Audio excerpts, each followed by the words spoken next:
Welcome to fast online tutorials for graphs and the dashboard.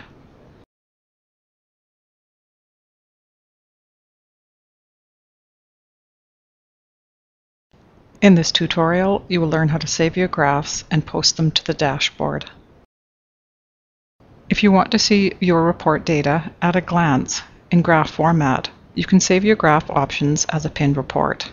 After you have created the report and selected the columns in the advanced options and created the graph, you can save all those options as a pinned report. Type a name that is meaningful to you. You can add a description, although it is optional. A couple of things before I save the graph. The first is that you can decide whether or not you want to make it available on the dashboard, and the second is that you can also decide, once it is on the dashboard, who can access it. For access to the graph, there are three options. Let users in a group access it, let everyone access it, or don't let anyone access it.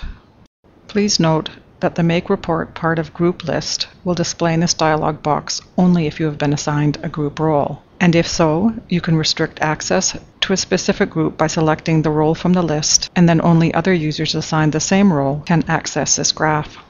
To make this graph available to all users that have access to this page, select the Make Report Public checkbox. If the graph is for your use only, just leave both options blank. For the purposes of this tutorial, I am going to select a group from the list. You can display the graph or grid on the dashboard, but that is only an option and not required. By the way, the grid is the report. If you want the graph to display on the dashboard, you can select the checkbox to make the graph available, which is what I will do. Or, if you want the report grid for the graph to display on the dashboard, select that checkbox. And now I can save the graph to the dashboard. I have scrolled up to show you the messages that open after you save. There is a success message, and the yellow strip at the top shows a pinned report or graph you were viewing. Another one of the report options is called Pinned Reports. This is where saved graphs and reports for this reporting page are located. Please note that there is also a Pinned Reports tab on Fast Application pages, and you can read the context-sensitive help documentation for more information. There are three sections on the Pinned Reports tab, and I am going to expand them before explaining what each section is. In the top section are the reports and graphs you pinned that only you can see. All graphs and reports saved as part of a group are in this section. The graph I just created is here because I selected a role to make it part of a group, and now anyone assigned that role can access it. Reports and graphs in this section were tagged as public, and anyone with access to this reporting page can access these pinned reports and graphs. There are several options on the Pinned Reports tab. Clicking the report name runs the report.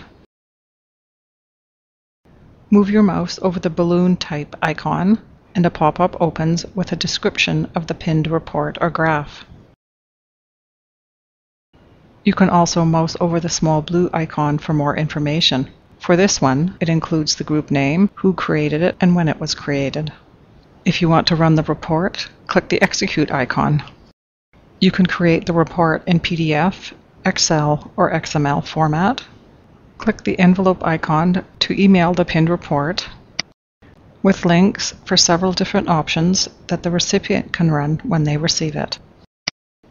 If there is a colored graph icon, the graph displays on the dashboard. If you don't want it anymore, just delete it. Note that the delete and edit icons display only if you created the pinned report or graph, or if you are the administrator.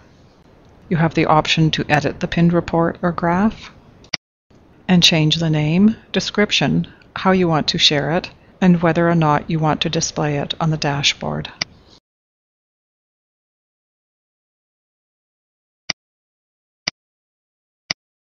And I've reopened this section to show you the name has been updated.